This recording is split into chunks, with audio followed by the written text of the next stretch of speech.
Fine. Sanjay भाई, SIP के साथ ना एसडब्ल्यूपी बड़ा आता है और उस पे आपकी बड़ी वीडियोस मैंने भी देखी, रील्स बहुत आती है। मुझे एसडब्ल्यूपी का ब्रांड एम्बेसडर कहा जाता है एग्जैक्टली। somehow। आप समझाते हैं एसडब्ल्यूपी, तो हमारे भी उसको समझाइए, फायर के साथ उसको रिलेट करते हैं। तो एसडब्ल्यूपी क्या है और कैसे वो एसआईपी को कॉम्प्लीमेंट करती है? देखिए, एसडब्ल्यूपी बहुत पुरातन काल की चीज है। बिल्कुल। It's a pension, it's a withdrawal system. अभी जैसे एनपीएस है, नेशनल पेंशन स्कीम। बिल्कुल। नेशनल पेंशन स्कीम में आप पैसा डालते रहेंगे, डालते रहेंगे, डालते रहेंगे।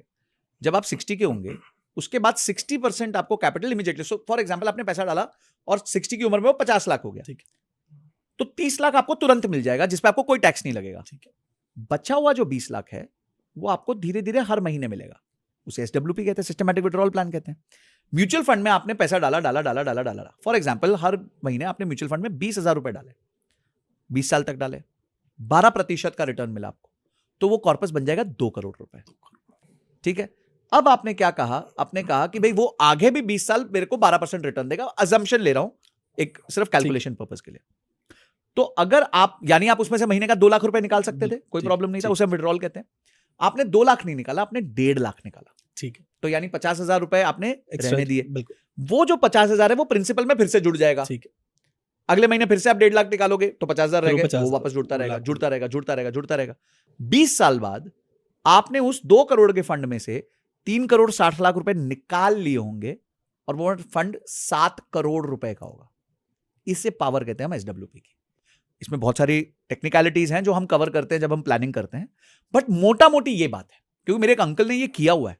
ओके। वो रिटायर हुए 2014 में, उनको 1 करोड़ का कॉर्पस मिला, उन्होंने एक वैल्यू फंड था उसमें पैसा डाल दिया, मैं नाम नहीं लूंगा, नहीं तो लगेगा सब प्रमोशन। बिल्कुल। तो उसमें उन्होंने डाल दिया। उन्होंने ये तय किया, मैं इस फंड में से 50,000 रुपए महीना निकालूंगा, 50,000 रुपीज पर मंथ विड्रॉ करूंगा, और 50,000 को हर साल 7% से बढ़ाऊंगा, क्योंकि इन्फ्लेशन है। ठीक है। 28 तारीख की उन्होंने एसडब्ल्यूपी कर दी कि भाई तनख्वाह की तरह 28 तारीख को मेरे अकाउंट में पैसा गिर जाए। तो आप सोचिए, 1 करोड़ का फंड था, 50,000 रुपए महीना विड्रॉ कर रहे हैं, 7% ग्रो कर रहे हैं। आज 10 साल बाद, 10 साल में मार्केट ने बुल रन देख लिया, क्रैश देख लिया, साइडवेज मार्केट देख लिया, सब कुछ देख लिया। उस 1 करोड़ रुपए में से 80 लाख रुपए वो विड्रॉ कर चुके हैं। आज वो महीने का 1 लाख रुपया विड्रॉ कर रहे हैं और म्यूचुअल फंड कॉर्पस में इस टाइम पे 2.25 करोड़ रुपए रखे हुए हैं। ये है पावर एसडब्ल्यूपी का। क्या दिमाग लगाया उन्होंने? एग्जैक्टली। पेशेंस रखा। पेशेंस रखा। अच्छा, जब 2020 का क्रैश आया, उनका वो 1 करोड़ का फंड 70 लाख पहुंच गया था। ओके। फिर भी वो विड्रॉ कर रहे थे। बोले तो पार्ट ऑफ मार्केट है, चलता रहेगा संजय, कुछ नहीं है, कोई प्रॉब्लम नहीं। हम उनका कन्विक्शन देख के हमें डर लगने लग जाता है, यार ये आदमी 70 के हो गए, इसको डर नहीं लगता है क्या? वो कहते मैंने देखी है भाई, मार्केट में इतने सालों से मार्केट में हूं। उन्होंने कुछ एक फार्मा कंपनी के शेयर्स खरीदे थे जो 20,000 गुना हो गए। तो when you talk to people who have seen that kind of markets, उन्होंने ज्यादा मार्केट में समय स्पेंड किया। क्या है अय्याज भाई, सारे ये बच्चे लोग आए 2020 के बाद। बिल्कुल। 2020 तक 3 करोड़ डीमैट अकाउंट्स थे, अब 17 करोड़ डीमैट अकाउंट्स, आप समझ सकते हो। संजय भाई, अब एक बड़ा इंटरेस्टिंग कॉन्सेप्ट आता है आजकल फायर का। मतलब क्या चाहिए कि भाई ठीक है, जैसे आपने भी बात की कि एक लिमिटेड टाइम में मतलब मैं फ्री हो जाऊं, मुझे पैसे के लिए काम नहीं करना पड़े। तो वो मैं देख रहा हूँ कि काफ़ी जैसे कि वीडियोस काफ़ी सारी आने लगी फायर पे, बड़े इन्फ्लुएंसर्स भी आ गए, उन्होंने भी बातचीत की, अभी काफ़ी बात करते हैं फायर की। तो ये इन अ नटशेल समझाएं कि ये कितना प्रोबेबल है, कितना प्रैक्टिकल है, क्या ऐसा हो सकता है कि मैं एक अगले 10 साल में या 15 साल में जाके बिल्कुल फ्री हो जाऊँ?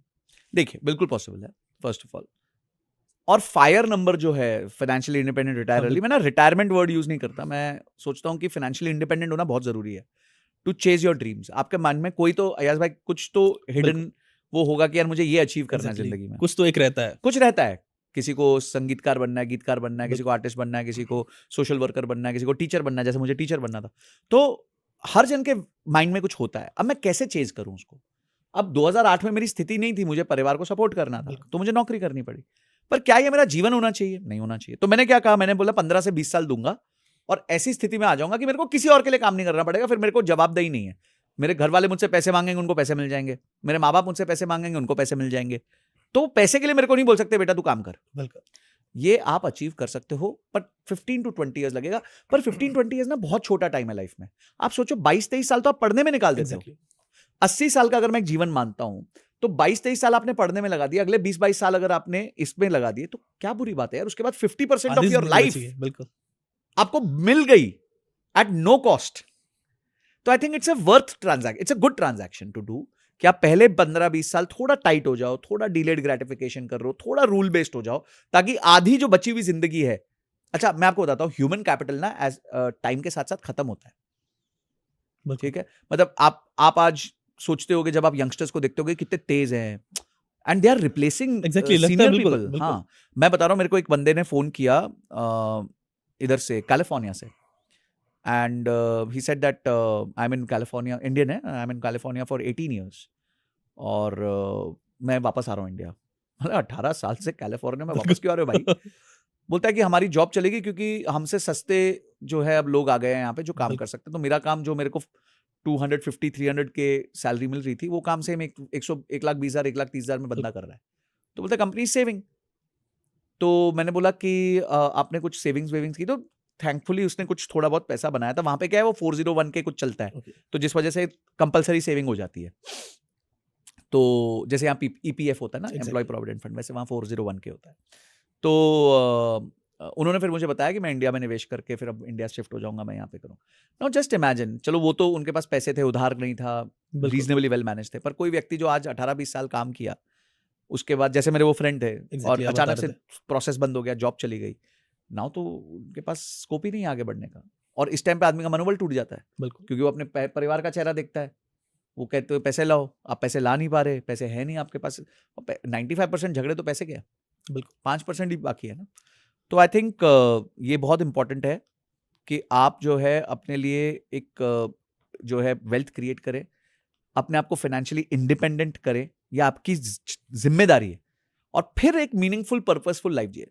जब आप अपने आप को फाइनेंशियली इंडिपेंडेंट कर देंगे, इसका मतलब ये नहीं कि आप इनकम बंद कर रहे हो, आप अपना टाइम नहीं बेचोगे.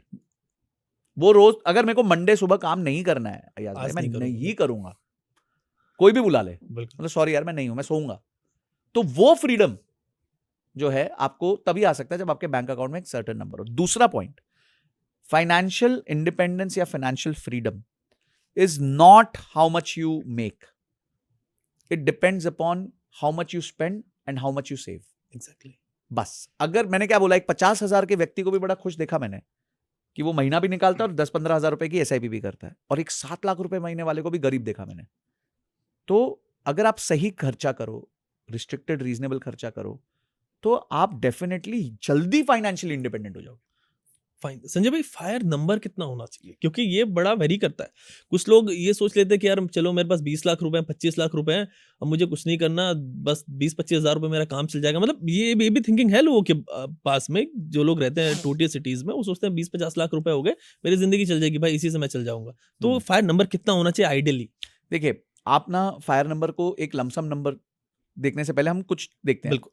लाइफ के ना कुछ, जैसे मैंने आपने सीट बेल्ट डाल दी, अगर आपके पास 12 महीने का इमरजेंसी फंड है, उसको अलग कर दीजिए, वो फायर में नहीं आएगा. आपके पास इंश्योरेंस है, लाइफ इंश्योरेंस है, तो आप तो जैसे मैंने कहा सेट हो गए हो. अब आप रिस्क के लिए प्रिपेयर्ड हो. अब आता है आपके लाइफ के गोल्स क्या है. अब जब आप फायर करना चाहते हो, इंडिपेंडेंट होना चाहते हो, तो आपको एक चीज, अगर आपके बच्चे हैं तो उनकी एजुकेशन तो आपको स्पॉन्सर करनी है, तो उनके एजुकेशन का फंड अलग होना चाहिए. वो अलग होना चाहिए. समझे, मेरे एक बच्चे के लिए मेरे को 50 लाख रुपए चाहिए, तो मेरा वो एक म्यूचुअल फंड है जो मुझे पता है वो 50 लाख उसको दे देगा. 50 नहीं देगा, 45 दे देगा, भगवान की कृपा रही 55 दे देगा. ठीक है, उतना मोटा मोटी दे देगा. This is the way it has been planned. ठीक है जी. तो अब क्या हुआ, अब जो बचा हुआ है उससे मेरे को अपनी फाइनेंशियल इंडिपेंडेंस करनी है. अब उसमें क्या हुआ कि जैसे आप रेंट देते हो, घर के खर्चे निकालते हो, आज आपका खर्चा आ रहा है समझिए 50,000 रुपए. अब आप इंडिपेंडेंट होना चाहते हो 20 साल बाद, तो आप मान लीजिए ये खर्चा होगा 2 लाख रुपए. अच्छा, 50,000 की जगह ये 2 लाख का खर्चा होगा 20 साल बाद. तो 2 लाख के खर्चे का महीने का 20 साल का खर्चा आपके पास होगा उस दिन आप रिटायर कर लेना. तो 2 × 12 हो गया 24, 24 × 20 हो गया 4 करोड़ 80 लाख. तो 4-5 करोड़ के आसपास जब आपके पास नंबर होगा, बाय बाय कर सकते. तो अगर किसी का खर्चा 50,000 रुपए महीने का है, तो 4 करोड़ के अराउंड उसके पास होगा. 4 करोड़ अगर वो 20 साल में रिटायर करना 20 साल में रिटायर करना चाहता है. और अगर वो 10 साल में करना चाहता है तो उसको सेविंग बढ़ानी पड़ेगी. तो नहीं, तो आप 50,000 की जगह लाख हो जाओगे. तो लाख में आपका जो आपको रिक्वायरमेंट आएगी वो आएगी करीबन 2.5 करोड़ की. 2.5 करोड़ रुपए. तो अगर आप 10 साल बाद 2.5 करोड़ रुपए जमा कर सकते हो, अपार्ट फ्रॉम जो मैंने चीजें बोली. ये खर्चा अलग है, किसकी शादी का खर्चा हुआ, वो सब अलग है. स्कूल का खर्चा हुआ, दैट इज डिफरेंट. मतलब वो काउंटेड नहीं है. वो काउंटेड नहीं है, वो तो लाइफ गोल. एग्जैक्टली. वो उसके बाद आपको रिटायर होना है. रिटायर का मतलब क्या होता है कि अब मेरे पे कोई लायबिलिटी नहीं. तो ये है वो रिटायरमेंट. संजय भाई, आप बात कर रहे हैं कंपाउंडिंग की, आपने बात की कि कैसे मतलब फायर अचीव किया जा सकता है. तो क्या 15,000 रुपए अगर कोई मंथली इन्वेस्ट करे, क्या वो भी करोड़पति बन सकता है? बिल्कुल बन सकता है। एक वो रूल होता है 15-15-15 जिसे हम Okay. कहते हैं, अगर आप 15,000 15 साल के लिए 15% पे अगर आपका ग्रो किया तो आप 1 CR पे पहुंच जाते हो। 15 साल के लिए हाँ, 15,000 पर मंथ 15,000 अगर वो 15% पे अगर ग्रो किया 15%, ओके। तो आप 1 CR पे पहुंच जाते हो। तो दिस इज अ 15-15-15 रूल। और अगर नहीं भी हुआ तो आप करीबन 20 साल में 1.5 करोड़ पे पहुंच जाओगे। ओके। टाइम देना पड़ता है यार भाई, नहीं पहला 1 करोड़ मुश्किल है, उसके बाद लाइफ बहुत ईजी है। वॉरेन बुफे आज $190 बिलियन पे है, उनका पहला $1 बिलियन 50 साल बाद आया था 50 साल बाद। निवेश करके, और जो अगला $179 बिलियन है, $189 बिलियन, वो 30 साल में आया। ओके, बिल्कुल। तो ये कंपाउंडिंग आपको मैजिक देगी, बट समय दो यार। आप हर चीज को समय देने को तैयार हो, करियर को समय देने को तैयार हो, इसको भी दे दो।